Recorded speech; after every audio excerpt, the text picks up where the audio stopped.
Hello guys, how are you doing? Today I'm doing a request video from a lovely girl with handle Pink Champagne. I really like the name though.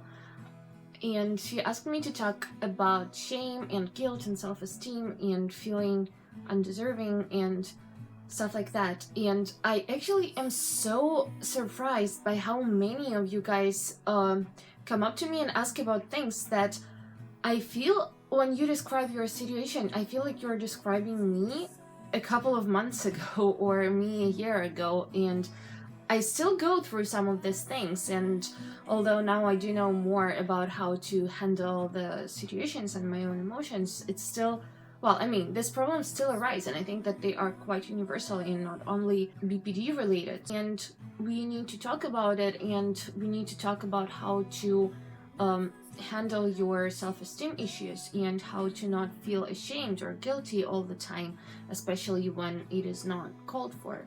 I can only talk about these things in relation to borderline personality disorder since I can only speak from my own experience, but I think that it can be applied to any other person as well.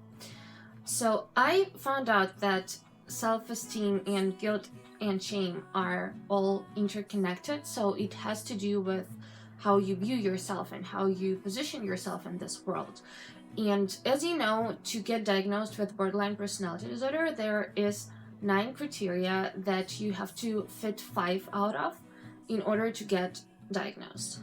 And criteria number 1, which is frantic efforts to avoid real or imagined abandonment. Number 3, which is identity disturbance. And number 5, which is self-mutilation. And number 7, which is constant feelings of emptiness, are all a result of our low self-esteem and of our feeling of guilt and shame. So it can be very harmful, and it can cause you physical harm or even death, because a lot of people feel like they are a burden to others and they might commit suicide because of that. And I really hope that this never comes into your mind if you're watching this, but I know that it definitely was a big part of my reasoning when I wanted to not be here anymore.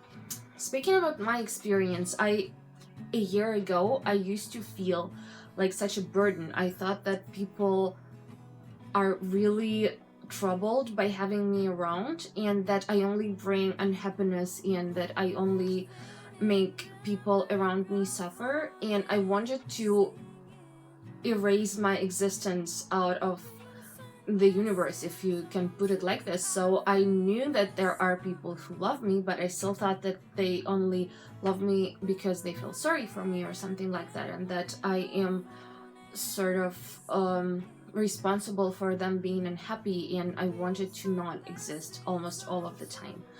And shame and guilt and this kind of feelings of not wanting to be there anymore are the most harmful that you can ever have, because it starts this mechanism of self-destruction inside your brain, and it is just so bad because it destroys you on a mental, on the physical, on emotional level, like on every level of your being, and you just set this program for self-destruction. So if you feel this kind of feelings, you need to do something about it. And as I always say, therapy helped me so much, and I recommend anyone who feels this way to go and see a therapist for cognitive behavioral therapy, because it has to do with your beliefs, and you just need to believe that you deserve to be happy, and that people don't hate you, and that people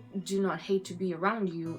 We notice the things that we are wired to notice. So if we believe that people are good and kind, we are going to notice the good and kind people. If we believe that people hate us and that we are not meant to be here, then we will see the things that will prove our beliefs in that way. So if we believe that we are not meant to be here, if we believe that people don't like to be around us, that we should feel ashamed, then we will pile up more and more reasons to feel like this, and our life will only become worse and worse. So of course you have to change your negative beliefs about yourself if you want to get better. There are some little tips and exercises that you can do even without a therapist, and they can make your self-esteem and your life better, maybe. At least they kind of helped me. So I want to start with some exercises from dialectical behavioral therapy. The first thing is the exercise from DBT for raising self-esteem and self-respect.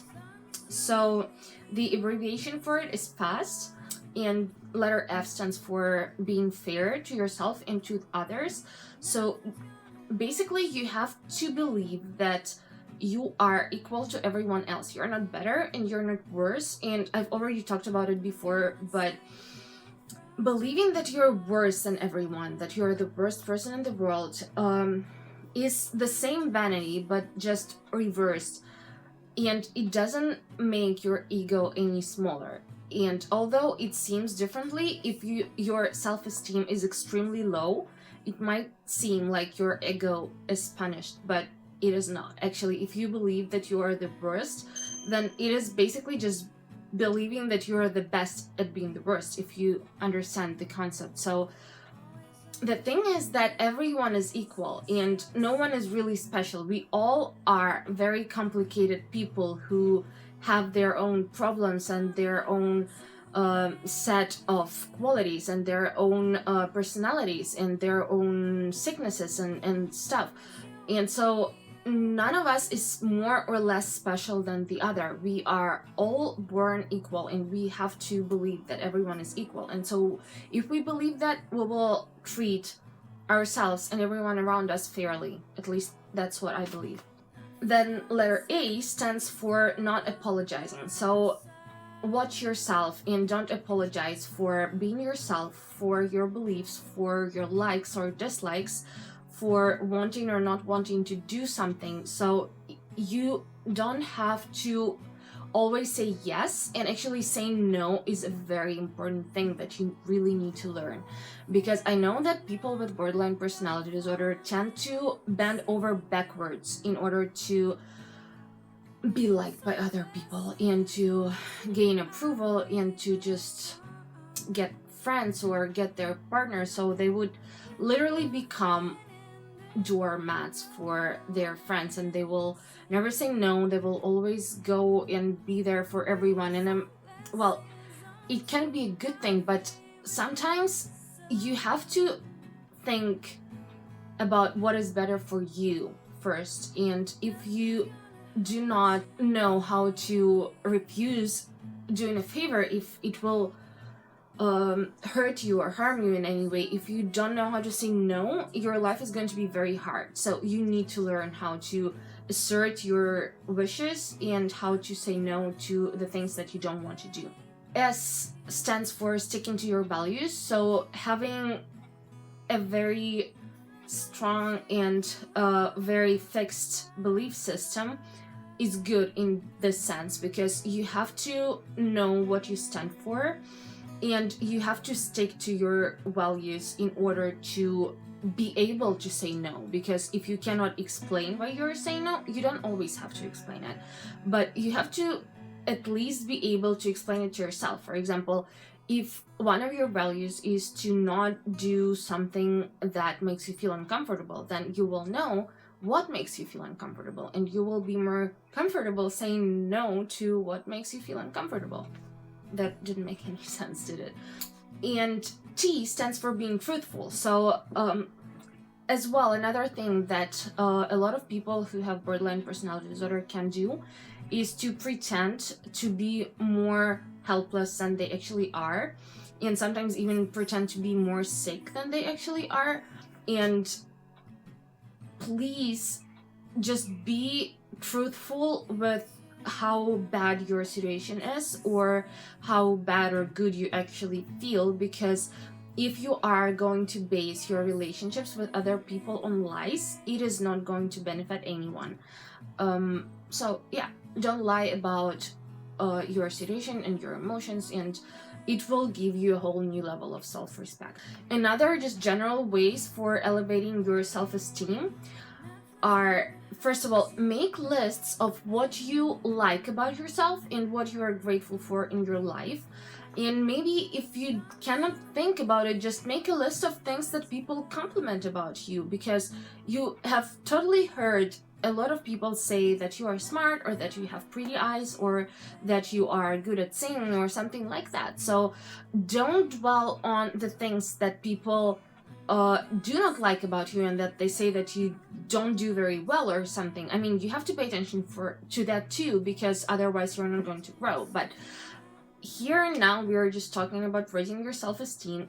You have to pay attention to the nice things that people say to you. So keep a journal and write down all the compliments that people give you, or write down all the things that you like about yourself. Stick to positive self-talk and notice when you are talking negatively to yourself. It can be very hard because there is an internal dialogue almost all the time in our heads, and a lot of time this internal dialogue is very deprecating and very harsh on ourselves, and we have to notice all the times that we say to ourselves, like, oh, you're so stupid, or you're such a whore, or something like that, because this is not going to take you anywhere. If you're not kind to yourself, no one will truly be kind to you ever, because people treat you the way you believe you deserve to be treated. So if you don't believe that you deserve to be treated with kindness, no one is ever going to treat you kindly, because people will just reflect the feelings that you have towards yourself. So, try to speak positively to yourself all of the time, and catch yourself when you speak negatively. And for each negative thought that you have towards yourself, think 2 positive thoughts in order to shift this balance. Then learn to ask for what you need or want without feeling guilty. So people actually like doing favors to other people because it makes them feel important, it makes them feel needed, and a lot of times people just really enjoy feeling kind and nice, and it gives them more joy rather than some discomfort for spending their time or something like that. So if you need something from someone, just ask. The worst thing that can happen is that they will say no, but you will learn to, first of all, depend on other people, which is a good thing because it is a sign of vulnerability, and vulnerability is strength. And the second thing, you will learn to know what you need and to communicate these needs to other people. And this has helped me a ton because it makes you be honest about your feelings, and it makes you be more vulnerable and let go of the constant desire to control your life and yourself and everything around you. And the last thing that I can advise is to keep track of your success. So we all have something to be proud of, and a lot of times we minimize our success, and it's one of the very common cognitive distortions. We minimize the things that we actually do very well, and we pay attention to the things that we suck at, and we put ourselves down constantly because of that, and it is very, very bad for us and for our self-esteem. So please keep track of everything that you do good, make lists about what you do good and what you're good at, and try to become even better at what you are already good at, because it will boost your self-esteem even more and make you happier and healthier mentally and physically as well. So I think this is it for today. Thank you guys so much for watching. I love you guys very, very much. Have a nice day and be nice humans. See you in my next video. Bye.